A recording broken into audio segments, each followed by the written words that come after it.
Hi friends, welcome to my channel Snigdha వంటలు. ఈరోజు recipe వచ్చేసి అప్పడాలండి. కప్పు బియ్య పిండితో చాలా టేస్టీగా అయితే అప్పడాలు చేసేసుకోవచ్చు. చాలా సింపుల్ ప్రాసెస్ అండి. ఫస్ట్ టైం చేసినా కూడా మీకు అప్పడాలు అనేది పర్ఫెక్ట్గా వస్తాయి.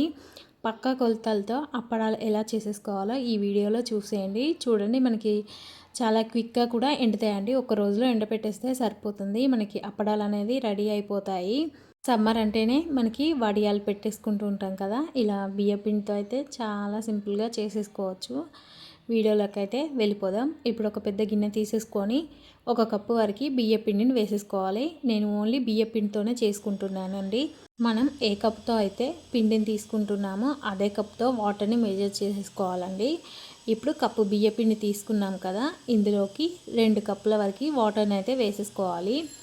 ఇలా వాటర్ వేసేసుకొని ఉండలు అనేది ఏమీ లేకుండా అయితే మనం పిండిని కలిపేసుకోవాలండి. ఇప్పుడు 1 కప్పు పిండిలోకి 2 కప్పుల వరకు వాటర్ని వేసేసి కలిపేసుకోండి. మిగతా వాటర్ అనేది బాయిల్ చేసుకోవడం కోసం వాడుకోవాలి. ఇలా ఉండలు అనేది ఏమీ లేకుండా మిక్స్ చేసేసుకోవాలండి. ఇలా కలిపేసుకొని పక్కకు పెట్టేసుకోండి. ఇప్పుడు మందంగా ఉన్న ఒక పెద్ద గిన్నెనైతే తీసేసుకోండి.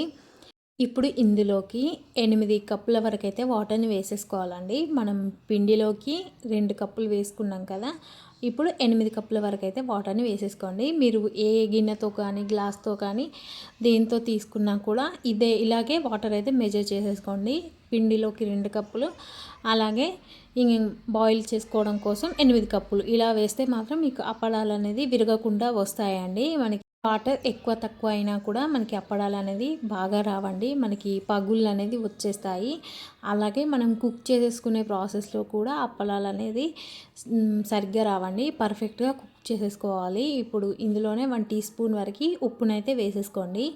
ఇలా ఉప్పు వేసేసుకున్న తర్వాత ఒక 1 టీ స్పూన్ వరకు కట్ చేసి పెట్టుకున్న కొత్తిమీరని అయితే వేసేసుకుంటున్నాను. 1/2 టీ స్పూన్ వరకు వామును కూడా వేసేసుకోవాలి. ఇలా వేసుకున్న తర్వాత మనం నీళ్ళని అయితే బాగా మరిగించేసేసుకోండి. ఇలా నీళ్ళు మరిగిన తర్వాత మనం ముందుగా కలిపి పెట్టుకున్న బియ్య పిండిని అయితే వేసేసుకోవాలి. ఒకసారి కలిపి వేసేసుకోండి. ఇలా బియ్య పిండి వేసేసుకున్న తర్వాత మొత్తం ఒకసారి కలిపేసుకొని కరెక్ట్గా ఒక 10 మినిట్స్ అయితే కుక్ చేసేసుకోవాలండి. మీరు టైం ఆన్ చేసి చూసేసుకోండి. 10 మినిట్స్ కంపల్సరీ కుక్ చేసేసుకోవాలి. ఇలా 10 మినిట్స్ కుక్ చేసేసుకున్న తర్వాత ఇది కూల్ అవ్వనివ్వండి. ఎందుకంటే నేను ప్లాస్టిక్ కవర్పై వేసేసుకుంటున్నాను కాబట్టి ఇది కూల్ అయిన తర్వాతే వేసుకున్నానండి. ఒకవేళ మీరు కాటన్ క్లాత్పై వేసేస్తే వేడిగా ఉన్నప్పుడు వేసుకున్నా పర్లేదు. ఇలా గరిటెతో అయితే నేను ఇలా వేసేసుకొని ఒక గరిటె నిండుగా వేసేసుకొని ఇలా కొంచెంగా స్ప్రెడ్ చేసేస్తున్నాను. ఇలా మనం కవర్పై వేసేస్తే మనకి తొందరగా ఊడొస్తుందండి ఎండగానే. ఒకవేళ కాటన్ క్లాత్పై మాత్రం వేస్తే అది అప్పడాలు ఎండిన తర్వాత కొంచెం వెనక్కి వాటర్ చల్లేసుకొని తీసేస్తే ఈజీగా వచ్చేస్తాయి. మీరు ప్లాస్టిక్ కవర్పై వేస్తే మాత్రం కంపల్సరీగా కూల్ అయిన తర్వాత వేసేయండి. ప్రాబ్లం ఏమి ఉండదు, మీకు చక్కగా ఎండుతాయి. వడియాలు కూడా బాగా వస్తాయి. చూడండి, ఒక 1 డే ఎండకే ఇంత చక్కగా ఎండాయండి.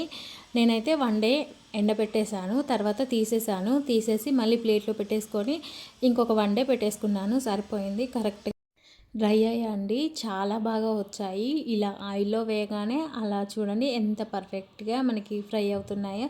చాలా క్రిస్పీగా వచ్చాయండి. మనం డబ్బులు పెట్టి బయట కొనుక్కునే బదులు ఇలా ఇంట్లో చేసేసుకుంటే 1 ఇయర్ వరకు మనకి స్టోర్ ఉంటాయండి.